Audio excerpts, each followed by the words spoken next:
السلام علیکم دوستو، آج کی اس ویڈیو میں ہم دیکھیں گے کہ زورین نظامانی نے اپنے آرٹیکل میں کیا لکھا اور یہ تحریر ویب سائٹ سے کیوں حذف کر دی گئی۔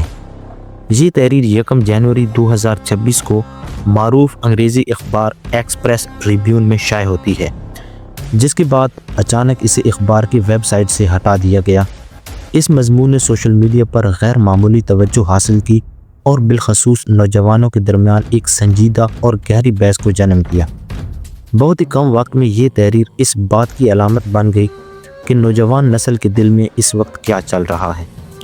زورین نظامانی نے اپنے آرٹیکل "اٹ از اوور" کا آغاز اس انداز میں کرتے ہیں کہ پیغام سیدھا نوجوانوں کے دل تک پہنچتا ہے۔ وہ طاقت کے ایوانوں میں بیٹھے مردوں اور عورتوں کو مخاطب کرتے ہوئے کہتے ہیں کہ اب ان کا وقت ختم ہو جاتا ہے۔ وہ لوگ جو اب تک نوجوانوں کو اپنے بیانیے کے ذریعے قائل کرنے کی کوشش کرتے ہیں، اب اس میں کامیاب نہیں ہو پا رہے۔ اپنی تحریر میں زورین نے یہ بات واضح کی، ان کے الفاظ میں وہ طریقہ کار جو ماضی میں کارآمد تھا آج مکمل طور پر ناکام ہو جاتا ہے۔ اپنی تحریر میں زورین یہ بات واضح کرتے ہیں کہ نوجوان نسل اب وہ سب کچھ قبول کرنے کے لیے تیار نہیں جو طاقتور طبقات انہیں پیش کرتے ہیں، چاہے وہ اسکولوں اور کالجوں میں منعقد ہونے والے سیمینار ہوں، حب الوطنی پر مبنی تقاریر ہوں یا مکالموں کے نام پر ہونے والی نشستیں۔ نوجوان ان سب سے متاثر نہیں ہوتے۔ زورین کے مطابق چاہے کتنی ہی تقاریر کر لی جائیں اور کتنے ہی لیکچرز دے دیے جائیں، یہ سب اب کام نہیں کر پا رہا۔ وہ یہاں ایک نہایت بنیادی حقیقت کی طرف اشارہ کرتے ہیں کہ نوجوانوں کے نزدیک عزت اور وطن سے محبت محض لفظوں، جلسوں یا نعروں سے پیدا نہیں ہوتی۔ یہ احساس تب جنم لیتا ہے جب انہیں حقیقی مواقع میسر ہوں، جب نظام مضبوط ہو، جب بنیادی سہولیات ہر شہری کو بلا تفریق حاصل ہوں اور جب انصاف صرف کتابوں پر نہیں بلکہ عملی زندگی میں بھی نظر آنا چاہیے۔ زورین نظامانی کے مطابق نوجوان نسل کے لیے وطن پرستی کا مفہوم ماضی کی نسلوں سے بالکل مختلف ہے۔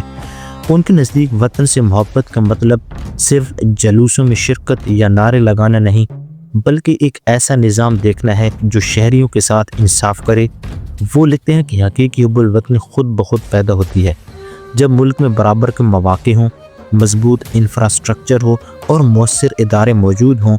یہی وہ نقطہ ہے جس نے روایتی وطن پرستی کے تصور کو بدل کر رکھ دیا، کیونکہ نوجوان نسل زبانی دعووں پر اب یقین نہیں رکھتی۔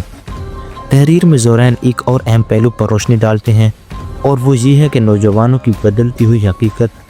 وہ کہتے ہیں کہ آج کی نسل آزاد سوچ رکھتی ہے، معلومات تک اس کی رسائی وسیع ہے اور انٹرنیٹ و تعلیم نے اسے یہ صلاحیت دی کہ وہ اپنے فیصلے خود کرے۔ جب یہ کہا جاتا ہے کہ نوجوانوں پر پرانا بیانیہ اثر نہیں کرتا، تو اس کا مطلب یہ ہوتا ہے کہ وہ دنیا کو دیکھ رہے ہیں، سمجھ رہے ہیں اور اپنے مستقبل کے بارے میں باشعور ہو چکے ہیں۔ زورین یہ بھی لکھتے ہیں کہ نوجوان اب وہ نہیں رہے جو خاموشی سے سب کچھ سنتے جائیں۔ وہ سوچتے ہیں، سوال اٹھاتے ہیں، حالات کا مشاہدہ کرتے ہیں اور پھر خود فیصلہ کرتے ہیں، چاہے وہ فیصلہ ملک میں رہ کر جدوجہد کرنے کا ہو یا بہتر مستقبل کے لیے بیرون ملک جانے کا ہو۔ یہ سب کسی ضد یا بغاوت کا نتیجہ نہیں ہوتا بلکہ زمینی حقائق کا عکس ہے۔ یہ نسل وعدوں سے زیادہ عمل کی طلبگار ہے۔ اس آرٹیکل کے شائع ہونے کے بعد صرف ایک دن کے اندر ہی اسے اخبار کی ویب سائٹ سے مکمل طور پر ہٹا دیا گیا، جس کے بعد اس کے اسکرین شاٹس اور مکمل متن سوشل میڈیا پر تیزی سے پھیل گئے۔ کچھ لوگوں کا خیال تھا کہ یہ فیصلہ بیرونی دباؤ کے تحت کیا گیا، جبکہ کچھ نے دعویٰ کیا کہ مضمون میں لینگویج یا گرامر کے کچھ مسائل تھے۔ تاہم ایک بات واضح ہو گئی کہ اس تحریر نے اظہار رائے اور نوجوانوں کی آزادی فکر پر ایک نئی بحث کو جنم دے دیا۔ بعد میں زورین نظامانی نے خود ایک وضاحتی پیغام میں کہا کہ وہ کسی بھی سیاسی گروہ سے وابستہ نہیں۔ ان کے مطابق یہ مضمون ان کے ذاتی مشاہدات اور تجربات پر مبنی تھا اور اس کا مقصد کسی ادارے یا فرد کو نشانہ بنانا نہیں تھا۔ وہ لکھتے ہیں کہ ان کی تحریر الزام نہیں بلکہ ایک سوال تھی اور وہ سوال کرنا کسی بھی زندہ معاشرے کی نشانی ہوتا ہے۔ سوشل میڈیا پر نوجوانوں نے اس مضمون کو جنریشن زی کی آواز قرار دیا۔ بہت سے لوگوں نے محسوس کیا کہ یہ تحریر ان جذبات کی عکاسی کرتی ہے جو برسوں سے دبے ہوئے تھے۔ اس بحث نے یہ بات بھی ثابت کر دی کہ سچائی کو وقتی طور پر دبایا تو جا سکتا ہے مگر اسے ختم نہیں کیا جا سکتا۔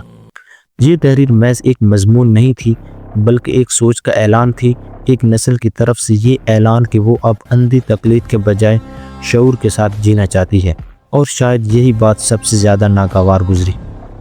تو عزیز دوستو، یہ تھی آج کی ہماری ویڈیو۔ اگر آج کی ویڈیو آپ لوگوں کو اچھی لگی تو ویڈیو کو لائک کریں اور چینل کو سبسکرائب کریں، اور اس ویڈیو کو دوستوں کے ساتھ زیادہ سے زیادہ شیئر کریں۔ شکریہ۔